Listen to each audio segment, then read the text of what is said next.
Olá, seja bem-vindo ao Especial Saúde. Diagnosticar mais rapidamente a artrite reumatoide é o tema que vamos discutir hoje no Especial Saúde.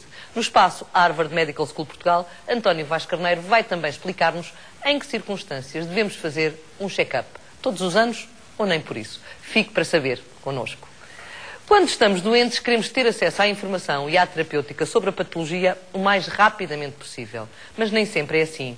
Há doenças em que o diagnóstico é difícil e demorado. E é aí que falamos em inovação.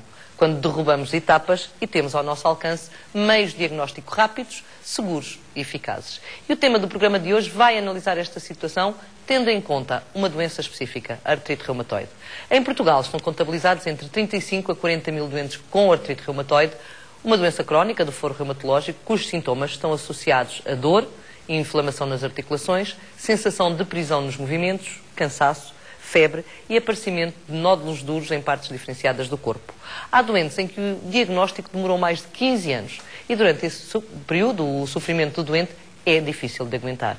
Mas é uma verdade absoluta que há formas de diagnosticar esta doença mais rapidamente através dos marcadores biológicos. E é disso que vamos falar hoje com o Arcisete Saraiva, Presidente da Associação Nacional de Artrite Reumatoide, Antónia Nascimento, Vice-Presidente da Comissão Especializada de Meios Complementares de Diagnóstico da Apifarma e Germano Sousa, Patologista Clínico. Obrigada a todos por estarem hoje aqui comigo mais uma vez a falarmos de um tema que é recorrente e que já aqui falámos várias vezes, que é a artrite reumatoide, mas agora numa outra perspectiva. De todas as outras vezes que falámos disto no Especial Saúde, Arcisete Saraiva, falámos sempre na dificuldade de se fazer o diagnóstico. Que era muito longo, que era demorado e que durante esse período os doentes sofriam imenso. Afinal, há armas terapêuticas ou armas de meios complementares de diagnóstico que estão ao nosso alcance e que podem abreviar esta situação. Antes de mais, quero agradecer mais uma vez o convite para estar aqui presente e mais uma vez dar a conhecer a nossa associação.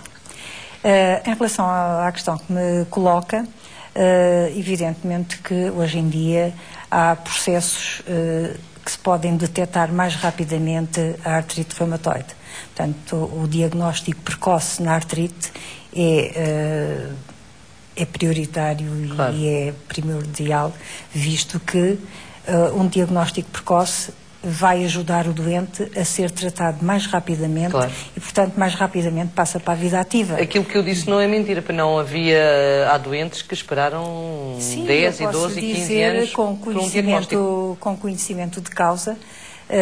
A minha mãe tinha realmente artrite reumatoide e eu assisti mais de 25 anos às consultas dela só no médico de família, o que se chamava antigamente o posto da caixa, que não era como é agora. Antes de existir o SNS. E só quando ela estava já muito deformada, com as mãos muito deformadas, com muitas dores, que já nem conseguia fazer a vida dela, nem a higiene pessoal, é que o médico do centro clínico, do centro de saúde, a referenciou para um reumatologista.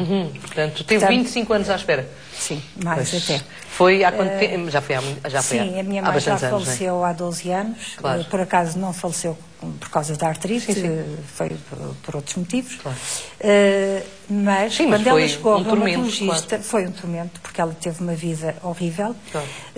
Tivemos sorte quando ela chegou ao reumatologista, ele conseguiu-lhe estacionar a doença.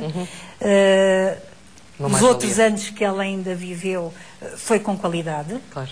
Porque deixou de sair da cama para a cadeira, da cadeira para a cama. Eu deixei de lhe fazer a higiene pessoal, porque ela passou a fazer e inclusivamente passou a ajudar-me. Claro.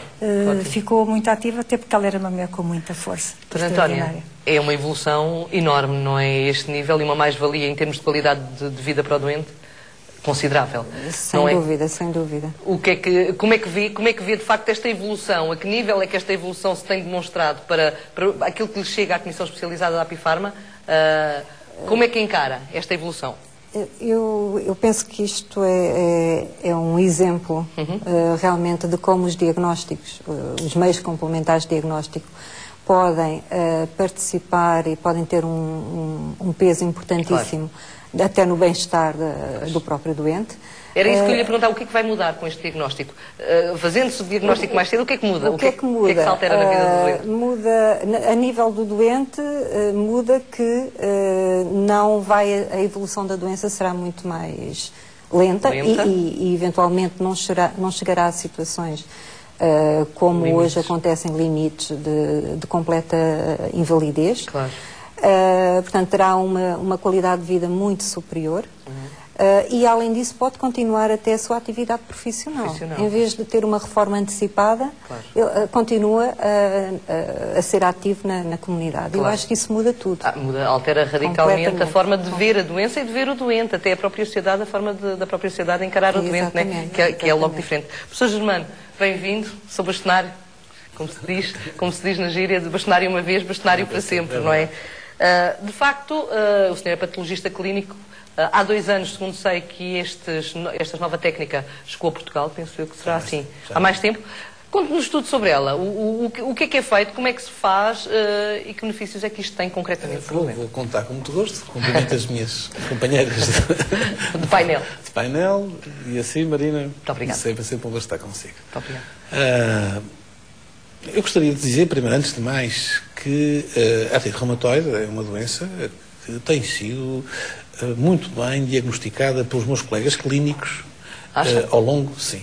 Os reumatologistas, os internistas têm em prática, uma boa prática. O problema é chegar aí, não é? O problema é que muitas vezes não tinham as ferramentas necessárias para fazer um diagnóstico precoce. Ok.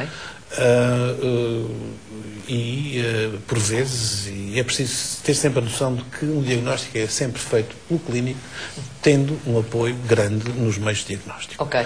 Nós não diagnosticamos análises nem testes, diagnosticamos doenças. Claro. E a doença é um todo. E esta doença é um todo altamente complexo que vai desde manifestações físicas, algumas já referiu, altamente incapacitantes, deformações graves, em especial nas pequenas articulações, dedos, pés, etc. Mas que até lá dá muitas vezes manifestações que são inespecíficas. Okay. E o problema é, poder... Não é simples, digamos assim, não é fazer simples. o primeiro... Porquê? Porque isto é uma doença autoimune. O que é uma doença autoimune? É uma doença que decorre do facto de o organismo se passar a partir de uma determinada altura, por razões que muitas vezes ainda não estão bem compreendidas, se deixar de reconhecer a si mesmo. E deixa de reconhecer as suas células, os seus tecidos, o sistema imunitário do organismo começa, digamos, a atacar as suas próprias células como atacaria um vírus ou uma bactéria. Claro. Bom, e a partir daí ao atacar destrói. E cria estes mecanismos de defesa contra o próprio, contra o self, dão depois origem a lesões de destruição. E a artrite reumatoide pertence a um grupo de doenças autoimunes que, além disso, muitas delas têm, digamos, não só algumas manifestações semelhantes, como muitas delas têm começos insidiosos, às vezes semelhantes. Portanto, é difícil para o médico de família, digamos assim, no princípio perceber... é difícil às vezes de diferenciar entre manifestações articulares de lúpus ou manifestações de artrite reumatoide. Okay. O que é que tínhamos ao nosso dispor? Tínhamos ao nosso dispor, do ponto de vista de marcador biológico, tínhamos, há 40 anos para cá, antes de 40 anos havia uns células LE que se faziam que não servem absolutamente para nada. Ainda hoje me pedem disso, mas já não servem mesmo para nada. Então nem nunca se viram muito. Depois apareceu o fator reumatoide. O fator reumatoide é uma pesquisa de uma imunoglobulina, uma proteína que é uma análise, podemos chamar-lhe análise? Sim, é uma análise. E nós pesquisamos a essência dessa análise no sangue do paciente. Só que o fator reumatoide era mesmo assim muito inespecífico. Okay. Ou seja, não só muitas pessoas que têm o fator reumatoide positivo não têm, nem nunca terão essa doença. E o facto de uma pessoa ter o fator reumatoide positivo não se vai dizer que tem artrite reumatoide. Sofre de quê? De fator reumatoide positivo. Não, isso não existe. Mas também, além de mais, muitas pessoas, mesmo com ele positivo, não tinham a doença. Por outro lado, pessoas que não têm o fator reumatoide positivo têm a doença. A EULAR, portanto, que é a European League of Arthritis Rheumatoides, Against Arthritis Rheumatoides, e o Colégio Americano de Reumatologia, definiram critérios, Ok. que eram fundamentalmente critérios clínicos, vários pontos. Um deles era o fator reumatoide, e para se decidir se uma pessoa tinha ou não tinha artrite reumatoide, iam-se a 2 ou 3 pontos. E se ela preenchesse 3 dos critérios, então dizia que tinha artrite reumatoide. O problema é que muitas vezes chegava-se tarde ao diagnóstico. E chegava-se tarde... Perdia-se tempo, não é? Perdia-se tempo. E estas, muitas vezes, há doenças, eu digo sempre que há doenças e não há doenças. Há pessoas cuja artrite reumatoide não faz os estragos muito grandes. Há pessoas que ficam altamente incapacitadas. Porquê? Porque muito precocemente começa a haver erosão das suas É uma doença que ataca ainda jovem, não é? Quer dizer, pode atacar ainda jovem. Das suas articulações, que aliás por isso é visível a nível radiológico, e muitas vezes já é tarde para fazer alguma medicação, e hoje já há medicações muito eficazes. Biológicos, isso já cá falámos. Havia só os anti-inflamatórios, mas os anti-inflamatórios com todo, que são, por um lado, tiram a dor, mas a verdade é que, felizmente, depois disso já vieram muitas outras novas medicamentos, outro tipo de terapêuticas que resolvem. O problema é que não se conseguia chegar, talvez, a tempo de evitar as erosões antes das articulações e todas as lesões incapacitantes. E aí que aparece... Até que aparece um novo teste. Novo teste, é isso.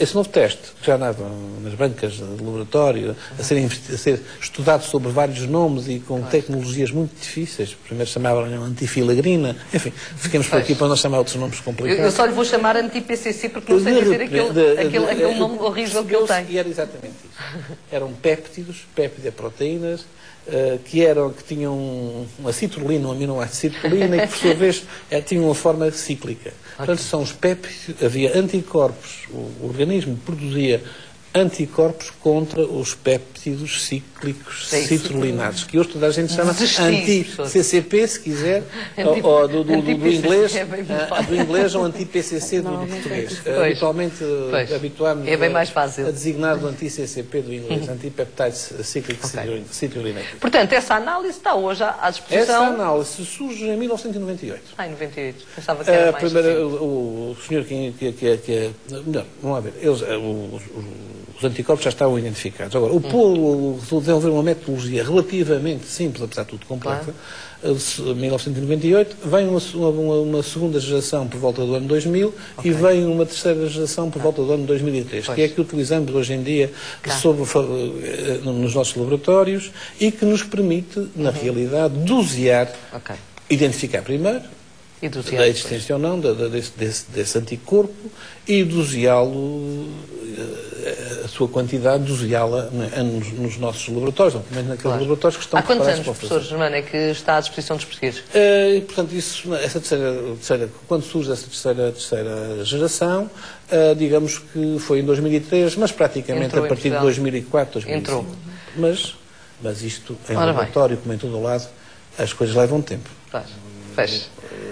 A entrarem na prática. E eu quero agora saber, diária. Eu ia perguntar à doutora Antónia Nascimento, como é que é o acesso a estes testes? Está facilitado para os doentes? A Arcisete queixa-se muito, portanto, se calhar não está assim tão facilitado. Como é que é? Este teste realmente não tem a facilidade de acesso ao teste, não é como, por exemplo, o professor Germano falou do fator reumatoide, em que existe uma tabela de reembolso do Sistema Nacional de Saúde. Não está participando. E, portanto, o acesso torna-se mais difícil. Portanto, não quer dizer que existe no nosso mercado, está registado no Infarmed, pode ser utilizado, mas, portanto, o doente tem que pagar na totalidade o teste. Portanto, há aqui se calhar outra situação agravada, e corrija-me se eu estiver errada. Aquilo que me foi referido é que uma das dificuldades tem a ver com os centros informáticos dos centros de saúde, ou seja, o clínico geral, se eventualmente desconfiar que aquilo até pode ser artrite reumatoide, mas se quiser certificar-se, não pode pedir a análise porque ela não faz parte do sistema informático, não está inserido. Não está inserido, é verdade. Pronto. Portanto, há aqui algo que não funciona bem, não é? Porque as únicas pessoas que podem pedir o teste, pelos vistos, serão os reumatologistas e os médicos de medicina interna. Não é, doutora? Sente isto? Tem conhecimento disto? Eu penso que tem exatamente a ver com a questão da tabela de reembolso. Pois. de não estar no sistema informático. A partir do momento em que não é comparticipada, não entra no circuito normal de um teste laboratorial ligado às convenções. Vamos ver uma coisa. Há uma tabela da ARS, que a ARS comparticipa. Essa tabela praticamente, embora tenha sofrido umas pequenas modificações muito recentemente, está praticamente intocada há muitos anos. E não foram introduzidos, há muitos anos para cá não foram introduzidos testes novos. Não é só este, muitos outros que seriam essenciais não foram introduzidos. É um dos... Não são comparticipados. E mais, e há muitos que não se justificam e que continuam a ser comparticipados. Pois, tem essa noção, que há muitos que não se justifica. Isso necessitaria de fazer uma pressão. Já foi proposta pelas diversas associações e pela própria Ordem dos Médicos, mas não houve ainda, talvez, a sensibilidade para o fazer. Claro. Designadamente, o RA-teste, que se faz tanto, que é um fator reumatoide feito de forma quantitativa, poderia muito ser abandonado. Não deixarem esse e passarem a substituírem por um pouco mais caro, haveria outras soluções, etc. Entendo que, por exemplo, nesse aspecto, ao contrário do que percebi há pouco, os anticorpos anti-peptidrolinado, ou anti-CCP, deveriam estar... deveriam ser acessíveis naturalmente, porque aos clínicos gerais, aos internistas, etc., aos reumatologistas, mas também aos clínicos gerais, um resultado positivo num indivíduo que aparece com poliatralgias inespecíficas, que não se sabe, é o início, não se percebe. Fazer uns anticorpos anti-CCP e, se forem positivos, há uma alta probabilidade daquele indivíduo ter um artrite reumatoide, elevadíssima probabilidade, e então tem que se enviar essa pessoa para o reumatologista ou o imunologista, a medicina interna, o que o acompanhará. Portanto, com isto pode-se, repare, há estudos feitos em que o anti-CCP é positivo 3 anos antes de aparecer qualquer manifestação de doença. E aí ganhava-se se iniciar o tratamento de imediato. E a qualidade de vida desse doente iria ser muito melhor. Claro. Cisete, o que é que lhes chega à associação? Como é que é? O que nos chega são doentes que nos ligam, dizer que o médico de família não lhe passou determinada análise porque não estava inserido no sistema informático, mas também, pelo amor de Deus, de facto não está comparticipada. Há doentes que vão ao centro de saúde e que têm outros subsistemas, como o ADCE, os SAMs e isso tudo. Portanto, é passado os testes naturalmente. Exato, mas só que o médico de família não passa porque ele não está inserido no sistema informático. E se o CNS não comparticipa, há outro sistema de saúde que comparticipa. Portanto, devia lá estar inserido, no mínimo. E não está. Essa é a queixa. E, portanto, uma das queixas. Como é que os doentes continuam a ser... a fazer os testes? Como é que isto é muito difícil, porque quando eles nos pedem ajuda e que nós ligamos para o centro e falamos com os médicos-chefes do centro, eles dizem que não está lá inserido. Minha senhora, não está. E não há nada que se possa fazer? Não há nada. Nós não ficamos impotentes. É isto, doutora Antónia, conhecia esta realidade? Eu penso que, sobretudo, temos que, se a realidade é realmente esta, temos é que sensibilizar quem de direito, exatamente, para a importância de um teste como este, como existem muitos outros que estão nas mesmas circunstâncias. São os tais biomarcadores. A tabela, digamos assim, era essencial. Na vossa opinião, na opinião dos três ou não? Como sabe, nós tivemos agora as nossas jornadas. Sim, as jornadas e uma das mesas, em que o presidente da mesa foi o Dr. Rui Portugal, o presidente da ARS, foi um dos temas que se falou. O professor Germano esteve nessa mesa e falou-se muito no... E fizeram as vossas queixas? Claro que sim. O problema agora que se põe é que estamos em crise, não é? E, portanto, se calhar, neste momento, as comparticipações... Estamos em crise, mas em mais crise ficamos se os doentes mais doentes ficarem. Aliás, eu tenho uma opinião sobre estarmos em crise. Estamos numa crise grave que não se consegue, às vezes, entender como é que nós chegamos a este ponto. Porém, a verdade é esta. Quando nós percebemos que nos próximos 3 anos vão haver restrições tão graves, tão grandes, e que isso pode levar a um mal-estar social muito grande, manifestações difíceis de quem vai passar dificuldade e que pode pôr em causa, de certo modo, alguma coesão nacional. Eu acho que o que não deve ser tocado e que, pelo contrário, deve ser acarinhado é o Serviço Nacional de Saúde. É a capacidade de manter, pelo menos o que temos até aqui, dar isso aos doentes, porque o Serviço Nacional de Saúde é um serviço em que há solidariedade, em que há coesão nacional, em que quem mais pode paga de bom grado para que quem menos pode tenha acesso ao Serviço Nacional de Saúde. E parece-me que é muito importante que os nossos governantes considerem isso. Era bom perceberem isso, não é? Doutora, ia dizer. Eu gostaria de juntar em relação ainda à situação da crise. Eu penso que é nestes momentos que temos que ser mais inteligentes a gerir as despesas e os custos, sem dúvida que se fala muito no assunto. E temos que olhar para o diagnóstico, porque hoje realmente os diagnósticos que existem disponíveis trazem uma informação tão preciosa para o médico e uma rapidez em que a decisão clínica vai ajudar muito na decisão clínica. Ou seja, isto quer dizer que um médico pode implementar uma terapêutica que realmente se sabe que vai ser eficaz e que no final vai-se poupar muito tempo. Eu tinha aqui dados, veja se isto é certo, doutora. A doença reumática não controlada custa ao Estado, em média, 6.000 euros por doente. Será ano? Sim. Será ano. 6.000 euros por doente, em 30 mil doentes. Estes estão diagnosticados, fora os que não estão diagnosticados, porque aqui o problema é saber, e haverá muitos que não estão diagnosticados. Depois há um aspecto que é muito importante a gente referir: um doente que não é tratado, um doente que não é diagnosticado, um doente que habitualmente anda de baixa, não trabalha, com problemas laborais graves, que depois isso tudo custa dinheiro.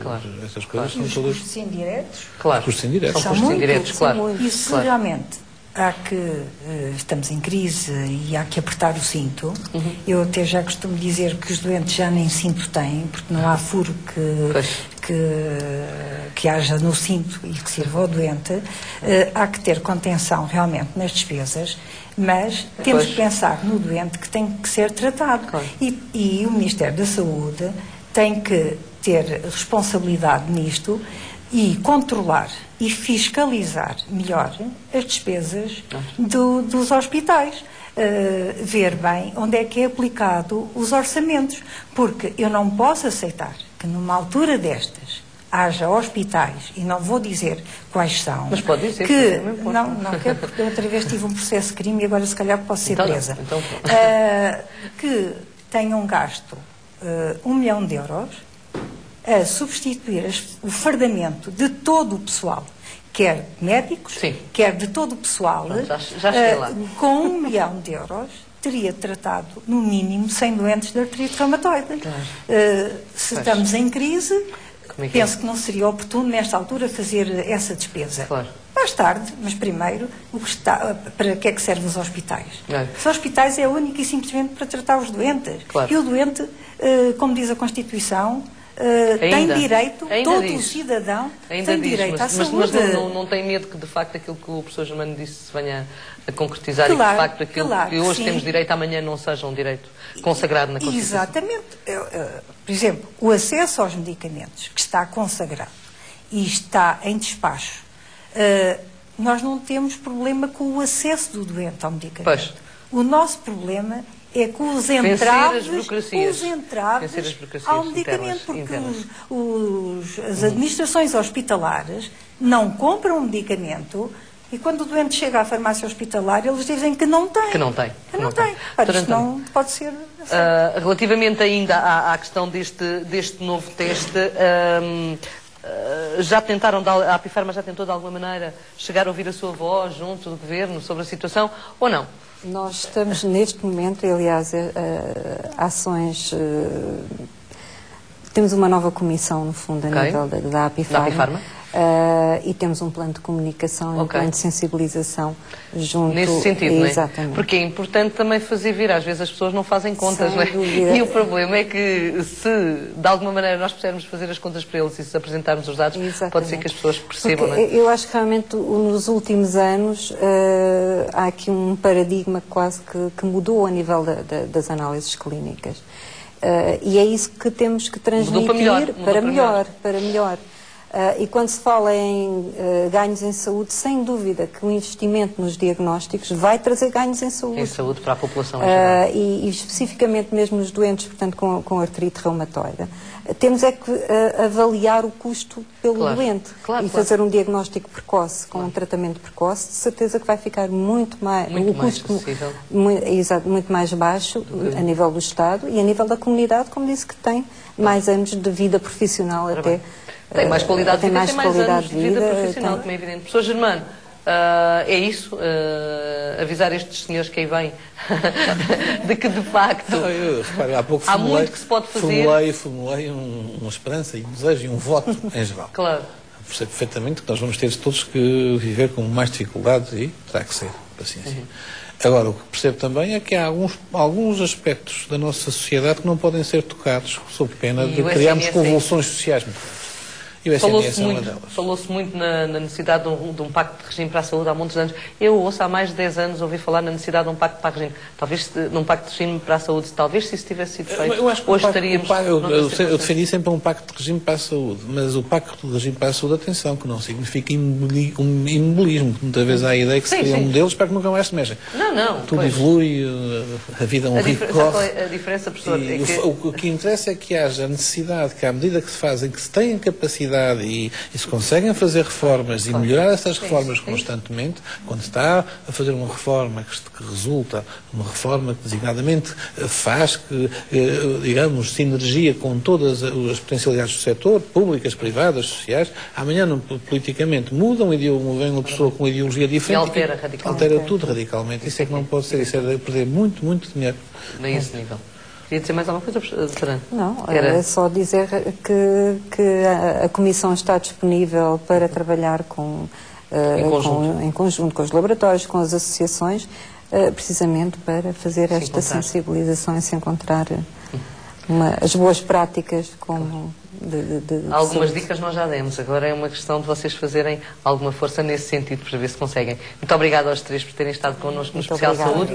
Estamos no final do programa, mas ainda tempo para sugerir um livro para a sua leitura sobre saúde. Mais uma vez, uma parceria da editora Lidl Especial Saúde. Trata-se do livro Quem Foi Quem na História das Doenças Reumáticas, de Mário Viana Queiroz e Hilton Seda, bem a propósito do programa de hoje. E agora sim, aí estão os mitos da saúde, com o professor António Vaz Carneiro. Também, muito a propósito do tema de hoje, fica a saber se vale a pena fazer um check-up geral uma vez por ano ou se não é bem assim. Espaço Harvard Medical School Portugal. Até para a semana.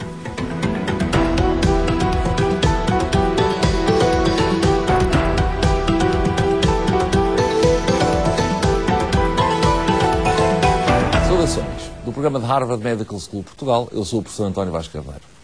Em muitos campos do conhecimento humano existem mitos e crenças, mas provavelmente na saúde é aquilo onde a gente mais encontra esse fenómeno.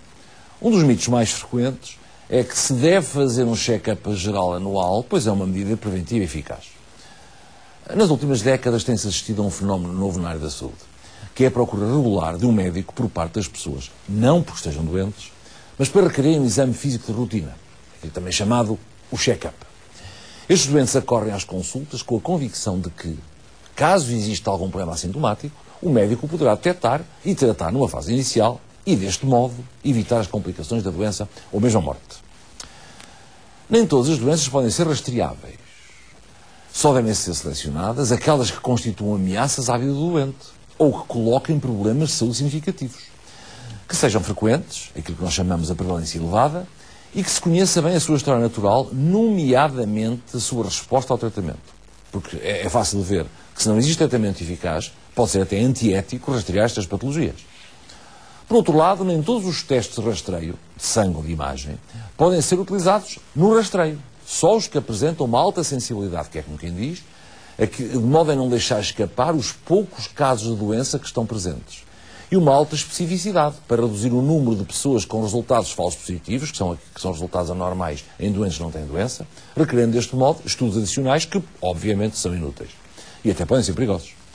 Para além disso, os testes devem ser tecnicamente simples, baratos e seguros. Portanto, aqui o problema central é que não há nenhum teste de rastreio que seja absolutamente discriminatório em relação a garantir que, quando é negativo ou normal, ninguém tem doença, e quando é positivo ou normal, toda a gente tem doença. E este é que é o problema dos rastreios. A evidência científica de excelente qualidade demonstra que esta abordagem de medicina preventiva de massas, também chamada o rastreio de doenças sintomáticas, apresenta problemas potenciais, podendo mesmo um número significativo de casos fazer mais mal que bem. Era aquilo que eu dizia há pouco. Doentes que não têm doença e que são intervencionados porque os resultados do teste são os chamados falsos positivos. Enfim, termino lembrando que esta é uma área clínica de grande complexidade, sem respostas fáceis, mas defendo que os rastreios devem ser guardados para os doentes que mais deles beneficiem, com garantia de um seguimento diligente caso se detecte algo e com garantia também de adesão a eventuais recomendações receitadas pelos médicos. Do programa da Harvard Medical School Portugal, eu sou o professor António Vaz Carneiro.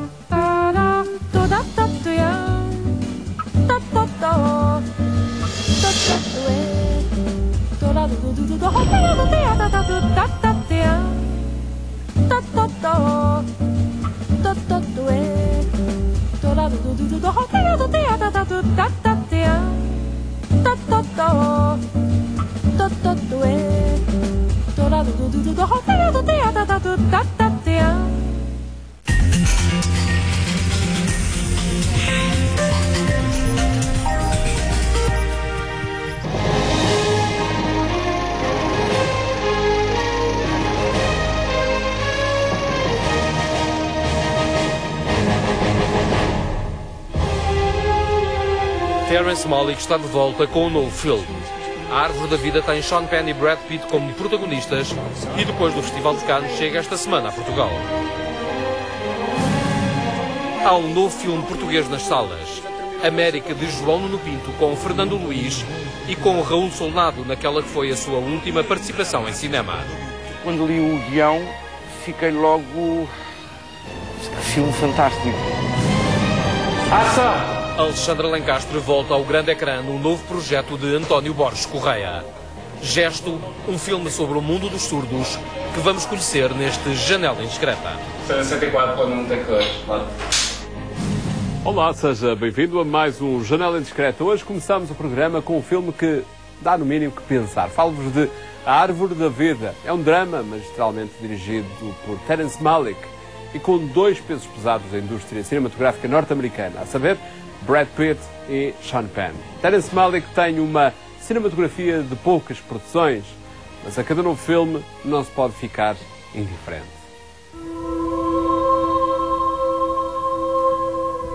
There are two ways through life. The way of nature and the way of grace. You have to choose which one you'll follow. We're alligators. You'll be grown before that tree is tall. Com A Árvore da Vida, recuamos até ao início dos anos 50, nos Estados Unidos, e seguimos Jack, da infância, passando pela adolescência, até à idade adulta. Irmão mais velho da família O'Brien, Jack sofreu na infância com um pai autoritário, mas encontrou sempre na mãe o amparo e o amor incondicional que existe nas relações entre mãe e filho. Mas um dia, tudo muda. Father, Mother, always you wrestle inside me. Always you will. Realizador e argumentista desta história, Terrence Malick assina um drama intenso e inteligente, brilhantemente interpretado por Sean Penn e Brad Pitt nos papéis principais. O realizador levanta ainda questões sobre o significado da vida, da morte e até da fé. Guide us to the end of time. Unless you love, your life will flash by.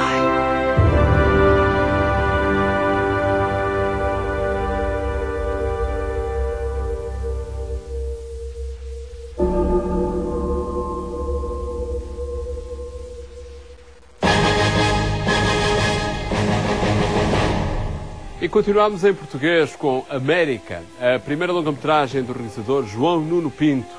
O filme fala de um triângulo amoroso e para tal conta com um elenco de luxo, no qual figura também Raul Solnado, naquela que foi a última participação do artista num projeto cinematográfico. A Janela Indiscreta conversou com o ator Fernando Luís sobre este filme bem português. Cortem! Corta! Vitor, para cima do gajo! Sério, meu, essa cena de roubar dinheiro a velhinhas, meu. Vitor, essa cena de roubar dinheiro a velhinhas, meu, já deu o que tinha a dar. Sério. E para o meu tio, falsificar passaportes e documentos e visto essas merdas, pá, é como ir para o caminho, meu. A história desta longa-metragem nasce de um conto da escritora Luísa Costa Gomes, mais tarde transformado a 4 mãos pela própria autora e pelo realizador João Nuno Pinto, no argumento de América. Eu adoro a Luísa Costa Gomes como escritora, já fiz várias peças de teatro com ela. E quando li o guião, fiquei logo... Que filme fantástico, não é? E depois tive um encontro com o João Nuno Pinto, ficámos a conhecer. Ele apostou em mim para fazer esta personagem do Vítor. Mas eu só tenho 200.